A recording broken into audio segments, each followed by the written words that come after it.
What if I told you that some of the most iconic voices who influenced the R&B legacy were silenced too soon by lung cancer? From Doc Pomus, who initially battled post-polio syndrome before succumbing to lung cancer, to Melba Liston, who suffered a stroke before passing away from the disease, these artists left an unforgettable mark on music history.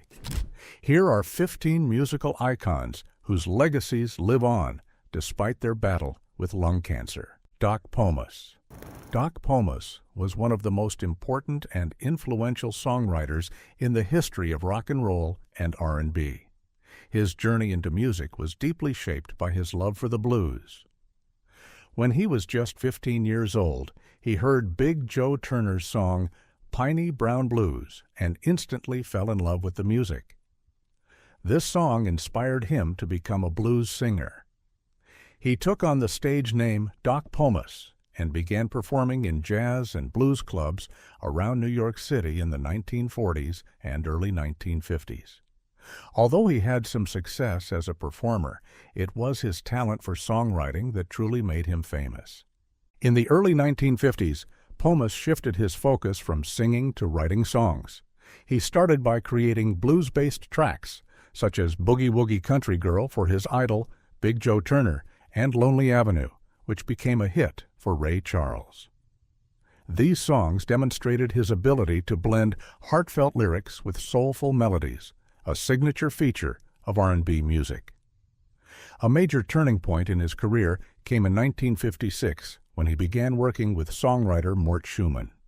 Together, they wrote more than 500 songs between 1958 and 1965, many of which became classics in both R&B and rock and roll. Some of the duo's most famous songs include Save the Last Dance for Me, This Magic Moment, A Teenager in Love, and Sweets for My Sweet. These songs were recorded by legendary artists such as the Drifters, Dion and the Belmonts, and Elvis Presley. One of their most iconic songs, Save the Last Dance for Me, was deeply personal for Pomus.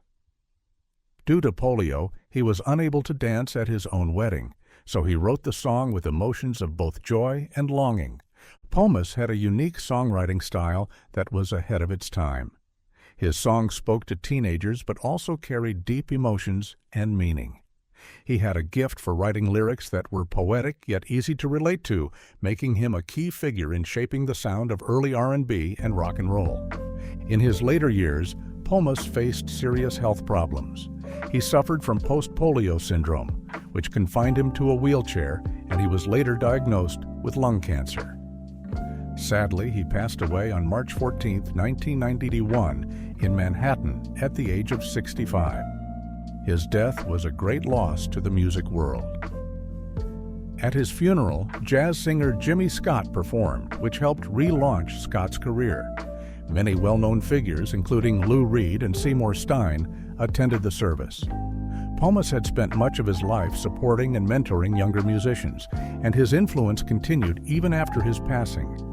Doc Pomus's contributions to R&B and popular music are still celebrated today. In recognition of his impact, he was posthumously inducted into the Rock and Roll Hall of Fame and the Songwriters Hall of Fame in 1992, and later into the Blues Hall of Fame in 2012. His songs remain timeless, touching the hearts of new generations and proving that great music never fades away. Harry Sweets Edison. Harry Sweets Edison got his nickname from saxophonist Lester Young while playing in Count Basie's orchestra. The name suited him well, as it reflected both his warm personality and the sweet sound of his trumpet. Edison started his musical journey as a teenager, playing in local bands before joining the Jeter Pillars Orchestra in 1933. He worked hard to develop his skills, and his big break came in 1938 when he joined Count Basie's orchestra. He stayed with the band for over a decade until 1950. During his time with Basie, Edison became famous for his muted trumpet solos. His style added depth, richness, and emotion to Basie's music. His playing on songs like Open the Door, Richard, showed his ability to mix bluesy, expressive phrasing with swing rhythms. This unique blend of sounds helped shape early R&B influences and made Edison a standout musician in the jazz world. But Edison's influence went beyond Count Basie's orchestra. In the 1950s and 1960s, he moved to Los Angeles and became one of the most in-demand session musicians. He worked with some of the biggest stars of the time, including Frank Sinatra and Billie Holiday. On Sinatra's album Songs for Swingin' Lovers, 1956, his muted trumpet playing added a warm, bluesy touch that fits perfectly with Sinatra's smooth vocals. Similarly, his work on Billie Holiday's Lady Sings the Blues, 1956, helped bring out the deep emotion in her music. Edison also played on Ella Fitzgerald's Sings the Cole Porter Songbook, 1956, proving his ability to adapt to different styles while maintaining his signature sound. Edison also contributed to R&B through his work as a supporting musician on many recordings that mixed jazz with popular music. His bluesy trumpet sound could be heard in songs that appealed to both jazz lovers and R&B fans. For example, his work on Tramp with Joe Williams featured funky rhythms that hinted at the later development of soul and funk music. In his later years, Edison struggled with health problems caused by lung cancer. By the late 1990s, his health had declined significantly, but he still performed occasionally, refusing to let his illness stop him from playing the music he loved. He passed away on July 27, 1999, in Columbus, Ohio. Despite his passing, his contributions to jazz and R&B remain an important part of music history. Bobby Scott. Bobby Scott had a rich and diverse musical journey, exploring different genres, including R&B. He was a talented multi-instrumentalist, playing the piano, vibraphone, accordion, cello, clarinet, and double bass. His ability to play so many instruments allowed him to move easily between different musical styles. In the early 1960s, Scott expanded his career into songwriting and music production. He co-wrote famous songs like A Taste of Honey and He Ain't Heavy, He's My Brother. These songs became timeless classics, known for their deep lyrics and beautiful melodies. A Taste of Honey won him a Grammy Award for Best Instrumental Composition and became a hit across different audiences, including jazz and R&B fans. Around this time, he also worked with Quincy Jones, further building his reputation as a skilled arranger and pianist. Scott made a significant impact on R&B through his musical arrangements, which combined the complexity of jazz with the emotional depth of soul music. His gift for creating music that touched people's hearts made him a popular collaborator with both singers and instrumentalists. His 1962 album, The Song is Paris, where he worked with jazz vocalist Jackie Paris, is a great example of his ability to blend jazz and R&B elements into rich, beautiful arrangements. Sadly, Bobby Scott's life was cut short by lung cancer. Although little is known about his illness, he passed away on November 5, 1990, in New York City at the age of 53. Leon Thomas. Leon Thomas rose to fame through his collaborations with saxophonist Pharoah Sanders, especially on Sanders' landmark albums Karma, 1969, and Jewels of Thought, 1970. On tracks like The Creator Has a Master Plan and Humala, Thomas introduced his unique vocal style, a mix of scat singing and yodeling that gave Sanders' spiritual jazz a dreamy, otherworldly feel. His innovative approach set him apart from other singers of his time and earned him widespread praise. Beyond his work with Sanders, Thomas launched a successful solo career under the Flying Dutchman label. His debut album, Spirits Known and Unknown, 1969, blended soul jazz, blues, Latin rhythms, and R&B.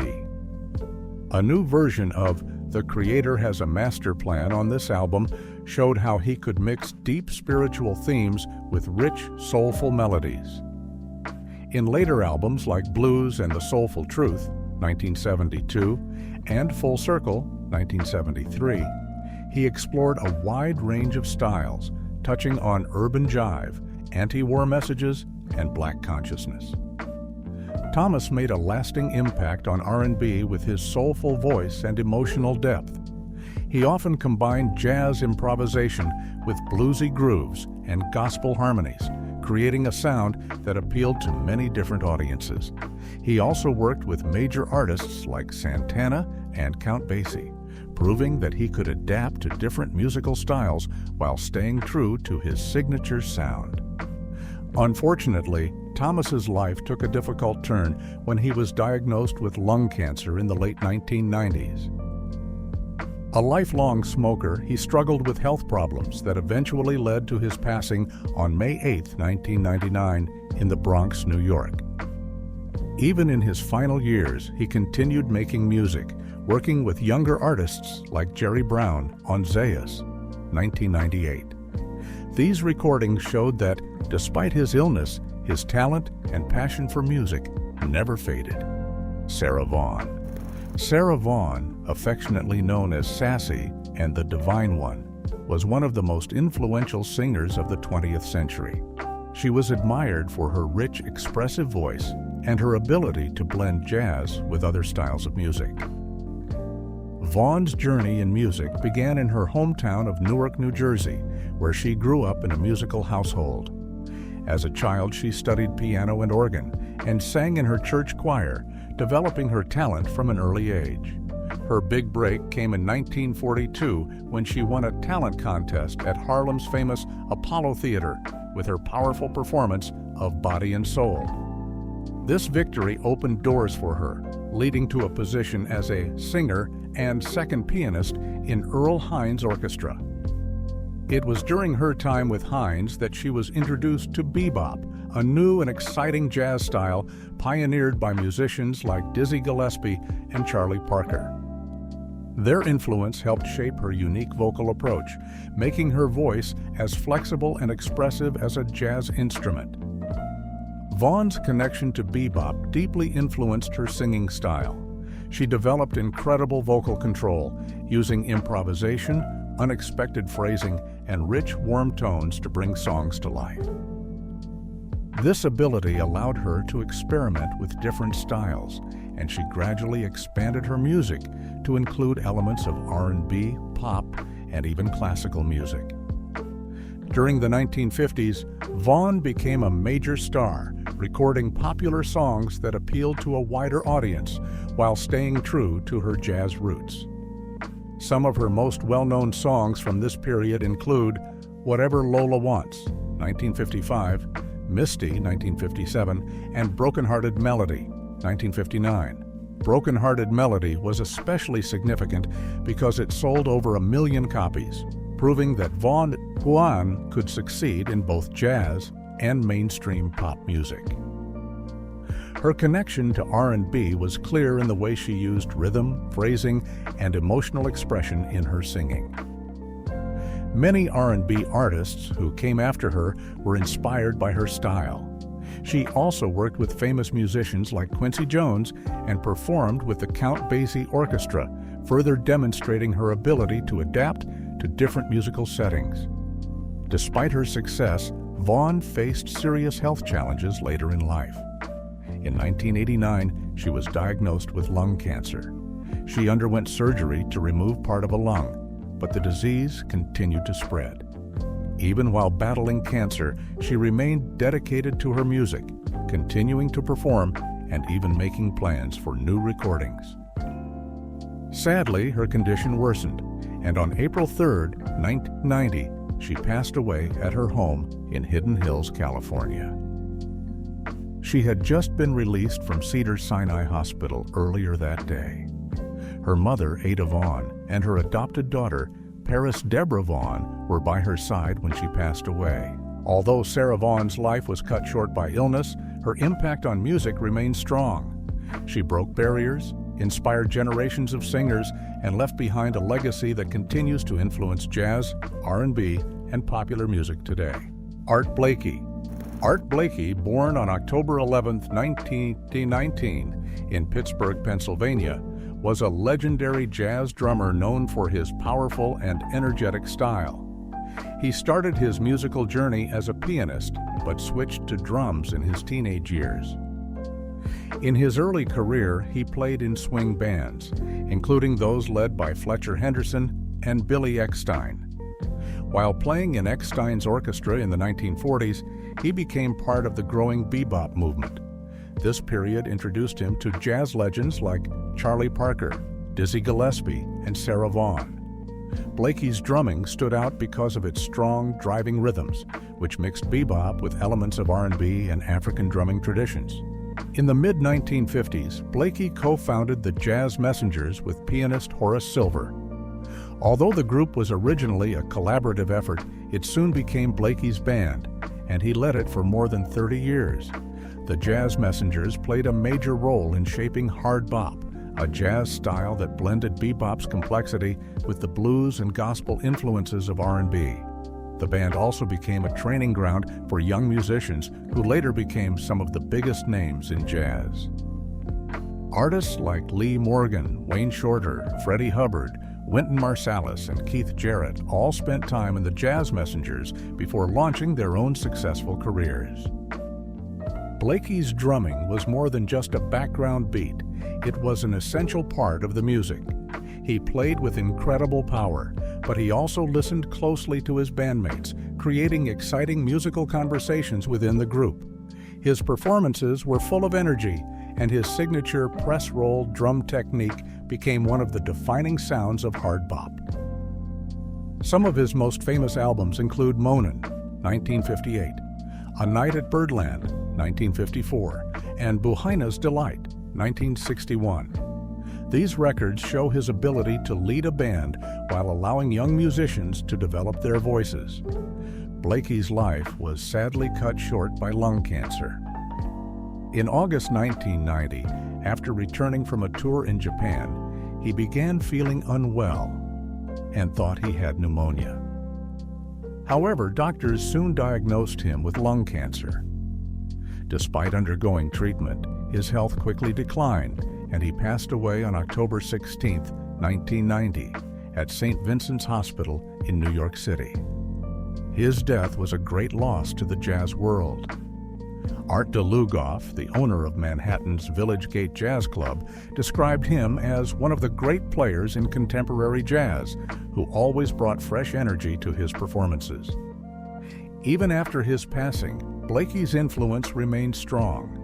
His work with the Jazz Messengers shaped the sound of modern jazz, and his mentorship helped bring new generations of musicians into the spotlight. His music continues to inspire drummers, jazz artists, and fans around the world. Georgie Auld. Georgie Auld got his first saxophone as a gift from his parents and quickly learned how to play by ear. By the time he was 16, he was already performing with Bunny Berrigan's band, where he stood out for his unique tenor saxophone style, known for its jittery and gutty tones. His early love for swing music shaped the rest of his career. In the late 1930s, Auld joined Artie Shaw's orchestra and gained national attention for his bold solos. When Shaw stepped away from music in 1939, Auld took over as bandleader. The following year, he joined Benny Goodman's sextet, playing alongside jazz legends like Charlie Christian and Count Basie.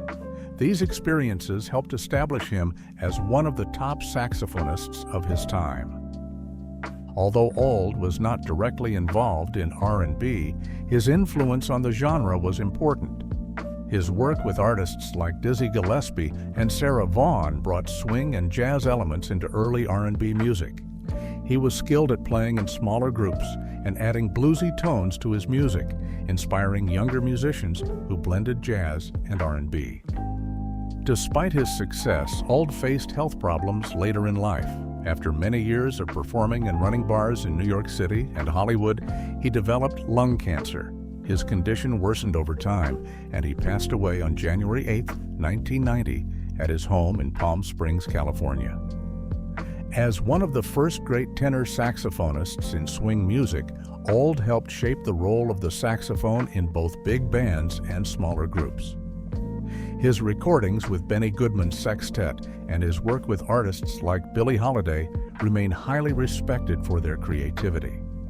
He also adapted his style over the years, staying relevant as jazz evolved into bebop and even as rock and roll became popular. His performance on Ella Fitzgerald's 30 by Ella album in 1968 was another example of his musical versatility. If you are enjoying this video, appreciate it by giving it a thumbs up. And if you have not subscribed, what are you waiting for? Hit that subscribe button. Buddy Knox. Buddy Knox started his musical journey as a teenager when he formed a band called the Rhythm Orchids with his high school friends. Inspired by the growing sounds of R&B and country music, Knox and his band created a unique style that mixed these genres with the high energy of rockabilly. They got their first big break when they performed on a radio show with Roy Orbison's Teen Kings. Orbison encouraged Knox to record his music professionally, which led him to producer Norman Petty's studio in Clovis, New Mexico, a popular recording spot for early rock and roll musicians. Knox's big breakthrough came in 1957 when he released Party Doll, a song he had written as a teenager. The track became a huge hit, reaching #1 on the Cashbox chart and selling over 1 million copies. This success made Knox the first rockabilly artist to have a #1 pop hit. The song's catchy beat and melody showed his talent for blending R&B with rockabilly, making it popular with a wide audience. After this success, he released more hit songs like Rock Your Little Baby to Sleep and Hula Love, which helped him secure his place in music history. Knox's music had strong R&B influences, especially in its upbeat rhythms and emotional singing style. His version of Somebody Touched Me, originally by R&B singer Ruth Brown, showed his ability to take R&B songs and make them his own while keeping his signature sound. During the 1960s and 1970s, Knox experimented with new musical styles. He signed with Liberty Records and later United Artists Records, where he explored country music and Southern rock. Songs like Gypsy Man and Salt Lake City reflected this change, but they still carried some of the R&B energy that had defined his earlier work. Sadly, in the late 1990s, Knox was diagnosed with lung cancer. A lifelong smoker, he struggled with health problems before passing away on February 14, 1999, in Bremerton, Washington. David Ackles. David Ackles began his music career in the late 1960s as a songwriter for Elektra Records. When none of his songs seemed right for other artists, Elektra's founder Jack Holzman encouraged him to record his own music. This led to his debut album, David Ackles, 1968, later reissued as The Road to Cairo. The album featured songs like Downriver and The Road to Cairo, highlighting Ackles' deep baritone voice and intricate piano arrangements. His music blended soulful R&B influences with a theatrical style that set him apart from mainstream pop. Ackles' second album, Subway to the Country, 1969, expanded his sound even further. With a bigger budget and orchestral arrangements by Fred Myrow, the album mixed folk rock with elements of R&B and classical music. Tracks like Candyman showcased his ability to weave bluesy rhythms into songs that explored themes of loneliness and societal struggles. His third album, American Gothic, 1972, is widely considered his masterpiece. Produced by Bernie Taupin, Elton John's lyricist, the album combined Americana themes with European art song traditions. Songs like the title track captured the hardships of working-class America, incorporating gospel-style harmonies influenced by R&B. Despite being praised as a milestone in pop, the album struggled commercially due to its unconventional style. Ackles' final studio album, Five and Dime, 1973, had a more stripped-down sound but kept the emotional depth and storytelling of his earlier work. However, Columbia Records gave it little promotion, and after its commercial failure, Ackles stepped away from the music industry to focus on other creative projects. In his later years, Ackles faced health struggles, including lung cancer, likely worsened by years of smoking. Despite his illness, he remained creatively active until his passing on March 2, 1999, in Los Angeles. Alexander "Skip" Spence. Alexander "Skip" Spence was recruited by Marty Balin in 1966 to play drums for Jefferson Airplane, contributing to their debut album, Jefferson Airplane Takes Off. Though primarily a drummer during his brief time with the band, Spence demonstrated his songwriting abilities with My Best Friend, a track that later appeared on Surrealistic Pillow, 1967. After leaving Jefferson Airplane, Spence co-founded Moby Grape in 1966 as a guitarist. The band became one of the era's most innovative, seamlessly blending rock, folk, blue, and R&B influences. Their self-titled debut album, 1967, is considered a psychedelic rock classic, featuring Spence's composition, Omaha, which Rolling Stone later ranked among the 100 greatest guitar songs of all time. The track highlighted Spence's talent for infusing R&B-inspired rhythms into psychedelic rock. Spence's solo work further showcased his genre-defying creativity. Following a schizophrenia diagnosis and a 6-month stay at Bellevue Hospital, he recorded his only solo album, or 1969. The album, recorded entirely by Spence in Nashville shortly after his release, was a deeply personal exploration of his psyche, incorporating folk, blues, and R&B elements. Though overlooked at the time, Or has since gained cult status for its raw emotional depth and experimental sound. Despite his early success, Spence struggled with mental health issue and heavy substance abuse throughout his career. His erratic behavior led to troubling incidents, including a shocking moment during the recording of Moby Grape's second album when, under the influence of LSD, he attempted to attack a bandmate with a fire axe. This incident became a turning point in his life.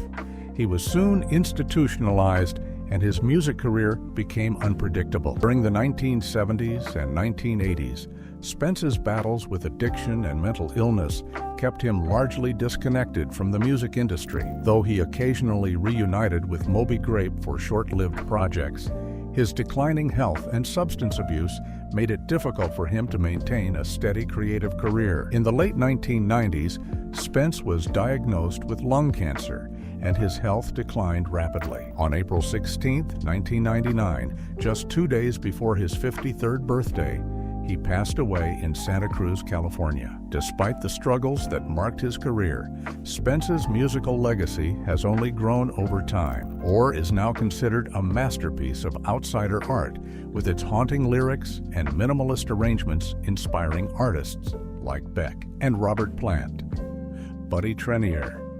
Buddy Trenier was a key member of the Treniers, an influential R&B and jump blues group formed in 1947 by twin brothers Cliff and Claude Trenier after their time with Jimmy Lunsford's orchestra. Originally performing as the Trenier Twins, the group expanded to include Buddy Trenier along with other musicians, such as saxophonist Don Hill and pianist Gene Guilbeau. Their music fused swing rhythms with R&B grooves and comedic elements, making their performances both musically innovative and highly entertaining. As the Treniers transitioned from swing to an R&B-oriented style, Buddy Trenier played a significant role in shaping their sound. Their early recordings for Mercury Records in the late 1940s still reflected swing influences, but began incorporating a driving backbeat and lively saxophone solos, hallmarks of emerging R&B.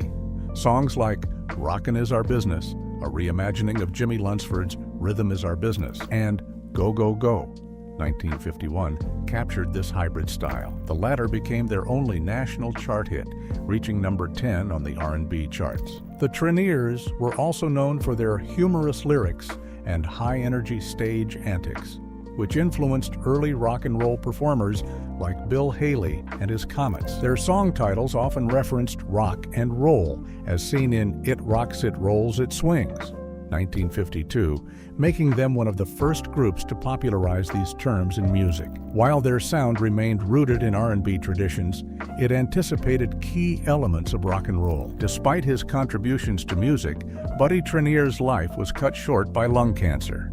He passed away on March 15, 1999. Dennis Brown. Dennis Brown was a child prodigy who captivated audiences in Kingston theaters before recording his first hit single, No Man is an Island, at just 13 years old for Studio One Records. This song set the tone for his career, showcasing his ability to blend heartfelt lyrics with a soulful vocal style reminiscent of R&B legends like Sam Cooke and Otis Redding. His voice, a tart tenor as critics described it, was both powerful and tender, making him a natural fit for the lovers' rock subgenre of reggae, which he would later help define. Brown's music often bridged the gap between reggae and R&B. Songs like Baby Don't Do It and The Look of Love featured pop-infused melodies and romantic themes set against reggae rhythms. His ability to incorporate soulful R&B influences into his music distinguished him from his peers. His international breakthrough came with Money in My Pocket, which reached number 14 on the UK singles chart in 1979, making him one of the first reggae artists to achieve significant crossover appeal outside Jamaica. Throughout the 1970s and 1980s, Brown released numerous hits that combined lovers rock with socially conscious roots reggae. Albums like Visions of Dennis Brown, 1978, and Words of Wisdom, 1979, showcased his versatility, addressing both personal and political themes. His collaborations with producer Joe Gibbs resulted in timeless tracks such as How Could I Leave, Westbound Train, and Revolution, which resonated with audiences for their emotional depth and R&B-inspired melodies. However, in his later years, Brown's health declined due to substance abuse. His long-term addiction took a serious toll on his well-being, leading to worsening respiratory issues. On July 1, 1999, he passed away at the University Hospital of the West Indies in Kingston from cardiac arrest caused by respiratory failure. His death was linked to lung complications worsened by years of substance use. In recognition of his immense contributions to reggae music, Dennis Brown received numerous posthumous honors, including Jamaica's Order of Distinction in 2011. Melba Liston. Melba Liston was born on January 13, 1926, in Kansas City, Missouri. She was a talented trombonist, composer, and arranger who became one of the most important figures in American music. Her work in jazz and rhythm and blues, R&B, helped shape both genres. Liston started her music career in the 1940s when she joined Gerald Wilson's big band in Los Angeles.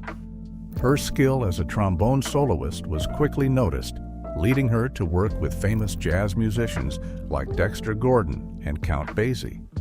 Gordon even wrote a song called Mischievous Lady to honor her.